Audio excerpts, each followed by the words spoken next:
سلامونه خوږو دوستانو، په دې هیله چې تاسې روغ جوړ خو خوشحاله او د صحت په جامو کې پټ اوسئ.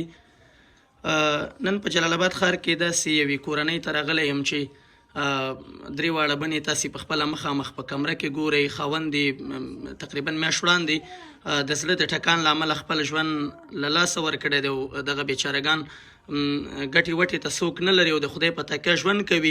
واړه واړه ماشومان ور په غاړه دي او د ژمي شپې ورځې را روانې دي. نو دغه حالت تاسې په خپله راګورئ دا چې دوی په زړه کې څومره درد لري، د دوی د درد څړیکې څه دي، دا به په خپله د دوی له خولې واورو. خلکه تاسې د خپل د ژوند په تړاو ووایاست چې په تاسې باندې دغه غربت یا دغه پیښه څه وخت راغلی ده او دغسې توپیر نه کوي که چېرته په دري یا په پښتو ژبه په هر یو وایې.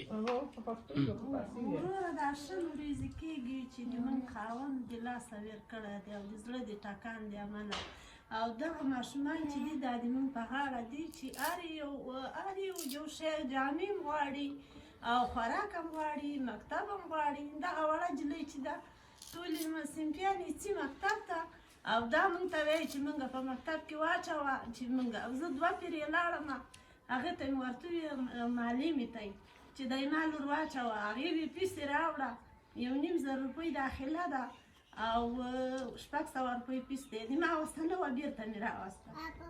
ستاسو په زامنو کې داسې څوک نشته چې د ګټې وټې دپاره وي؟ نه دغه دی، دا مې اول زوی دی، مشر زوی دی. نو خاوند هم د زړه د تکلیف له امله خپل ژوند له لاسه ورکړی او دونه ګټه وټه هغه نه کوله چې موږ ته یې دونه بودیجه پېښې چې موږ 3 میاشتې وخت په تېر کړو. هغه زوړ بایسکل و او یې هغه نسوارې خرڅولې نه هغه زیکې ایښي دي، هماغه نسوارې کې 10 روپۍ ورته پاتې کېدې، په هماغې باندې موږ ګزاره کوله، خو ژوند هم ښه و چې هغه و. خاله چې خاوند هم ژوندی و څومره هیلې مو ورپورې تړلې وې، د ورځې 100 روپۍ عاید یې و چې ستاسو د 3 واړو ژوند په خوشحالۍ سره تېرېده، که هر څه و خو خاوند ژوندی و.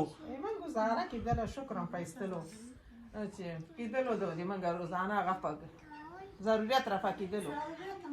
اوس دلته چې اوسېږئ دا کور د چا دی؟ دا د ما د دغې ملګري د ورور دی، د مشرې ملګري د ورور مې دی. هغه ورته ویلې چې تاسې په دغسې کې ویازې پراته او راشئ دا هلته د ما سرپرسته و نو څوک چې زه د تاسې هغه کوم پوښتنه ارساتې کوم، زه ډېر تللی نه شم، د ما کور کې څوک نشته دی. له موږ نه وړاندې چې موږ تاسو ته یو څه خوراکي توکي راوړي دي، دلته خو به بل مسلمان ګاونډیانو یا کوم نور چا تاسو سره د مرستې غږ به نه یې کړی یا چا مرسته خو به نه یې راوړې که نه؟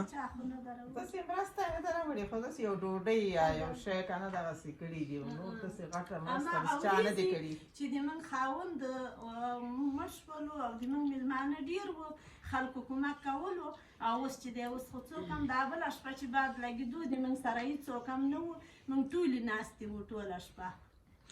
او دغه کومه مرسته چې موږ تاسو ته راوړې ده خدای مهربانه دی په دې به ستاسې ګزاره وشي.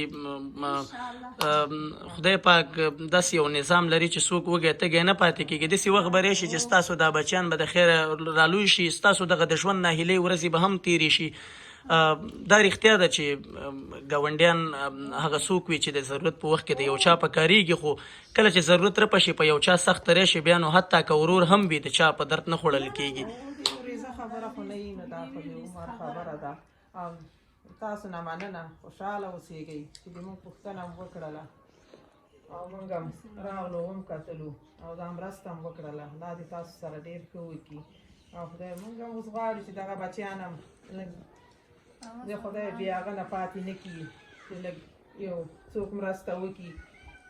ډېر قرضدار هم و دا سړی